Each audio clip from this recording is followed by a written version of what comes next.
കേരളത്തിലെ സാഹചര്യം നമുക്കറിയാം. 2020 തൊട്ട് മാത്രം ഇങ്ങോട്ട് എടുത്തു നോക്കുമ്പോൾ ഓരോ വർഷവും കടിയേൽക്കുന്നവരുടെ എണ്ണം കൂടുകയാണ്. മാത്രമല്ല പേവിഷബാധ ബാധിക്കുന്ന നായകളുടെ എണ്ണത്തിലും വലിയ വർധനവ് നമ്മൾ കാണാൻ സാധിക്കുന്നത്. സഫാൻ, ഇതെങ്ങനെയാണ് കേരളത്തിൽ ഇത് പൂർണ്ണതോതിൽ നടപ്പാക്കാൻ സാധിക്കുക, കൊന്നൊടുക്കാൻ സാധിക്കുക എന്നുള്ളതാണ്. അതോടൊപ്പം തന്നെ മൃഗസ്നേഹികളുടെ ഭാഗത്തുനിന്ന് ഉണ്ടാകാൻ പോകുന്ന ഒരു പ്രതിരോധം അതിനെ എങ്ങനെ ഈ സാഹചര്യത്തിൽ മറികടക്കാനുള്ള ഒരു മുൻകരുതൽ കൂടി ഉണ്ടാകും സഫാൻ?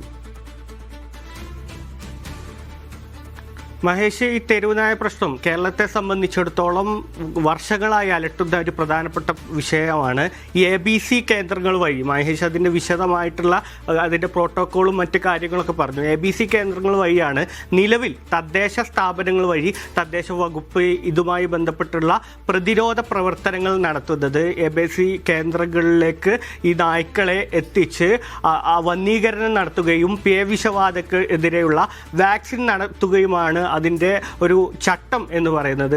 ആ ചട്ടത്തിൽ തന്നെ നിരവധി പ്രായോഗികമല്ലാത്ത ഒരുപാട് ഘടകങ്ങൾ തദ്ദേശ സ്ഥാപനങ്ങളെ സംബന്ധിച്ചിടത്തോളം തദ്ദേശ വകുപ്പിനെ സംബന്ധിച്ചിടത്തോളം ഉണ്ട്. അതിലേറ്റവും പ്രധാനപ്പെട്ട കാര്യങ്ങൾ ഈ ABC കേന്ദ്രങ്ങൾ സ്ഥാപിക്കുന്നതുമായി ബന്ധപ്പെട്ടുള്ള വലിയ ചെലവുകളായിരുന്നു. ആദ്യഘട്ടത്തിൽ ഈ ABC കേന്ദ്രങ്ങൾ ഒരു സ്ഥിരമായിട്ടുള്ള ഒരു സംവിധാനം സ്ഥാപിക്കുന്നതായിരുന്നു. അതിൽ കേന്ദ്രത്തിൻ്റെ ചട്ടപ്രകാരം AC വേണമെന്നുള്ള നിബന്ധനകളുണ്ട്. അത്തരത്തിലുള്ള പ്രോട്ടോക്കോൾ അതിൻ്റെ ഭാഗമായിട്ടുള്ള പ്രോട്ടോക്കോൾ ഉണ്ട്. റെഫ്രിജറേറ്റർ വേണം, അത്യാധുനിക സൗകര്യത്തോടു കൂടി ഓപ്പറേഷൻ തിയേറ്ററുകൾ അടക്കം വേണമെന്നുള്ളൊരു നിബന്ധനകൾ കേന്ദ്ര സർക്കാരിൻ്റെ ചട്ടത്തിലുണ്ട്. കേരളം പോലെ വലിയ തെരുവുനായ പ്രശ്നം നേരിടുന്ന വലിയ അളവിൽ തെരുവുനായകളുള്ള സ്ഥലത്ത് ഇത് എത്തരത്തിൽ പ്രായോഗികമായിരുന്നു എന്നായിരുന്നു തദ്ദേശ വകുപ്പിൻ്റെ ഒക്കെ ഭാഗത്തുനിന്നുണ്ടായിരുന്നത്.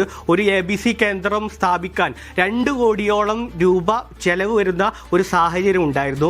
അതിനെ മറികടക്കാൻ തദ്ദേശ വകുപ്പ് കഴിഞ്ഞ തദ്ദേശ മന്ത്രി MB രാജേഷിന്റെ നേതൃത്വത്തിൽ ചെയ്തിരുന്നത് 152 മൊബൈൽ ABC കേന്ദ്രങ്ങൾ, ഈ വലിയ ട്രക്കുകൾ ഉപയോഗിച്ചുള്ള മൊബൈൽ ABC കേന്ദ്രങ്ങൾ സ്ഥാപിക്കാനുള്ള നടപടിയിലേക്ക് കടങ്ങുക എന്നുള്ളതായിരുന്നു.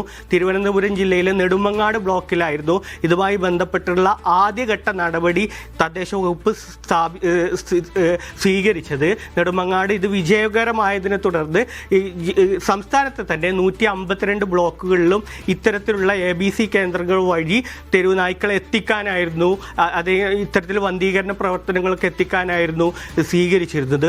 അപ്പോഴും മഹേഷ് ഉണ്ടായിരുന്ന ഏറ്റവും പ്രധാനപ്പെട്ട പ്രശ്നം ഈ സ്ഥാപനങ്ങൾ, ഈ ABC കേന്ദ്രങ്ങൾ സ്ഥാപിക്കുമ്പോൾ പ്രാദേശികമായുണ്ടായിരുന്ന ജനകീയ പ്രക്ഷോഭങ്ങൾ ഈ പ്രതിരോധ പ്രവർത്തനങ്ങൾക്ക് വലിയ വെല്ലുവിളി ഉണ്ടായിരുന്നു.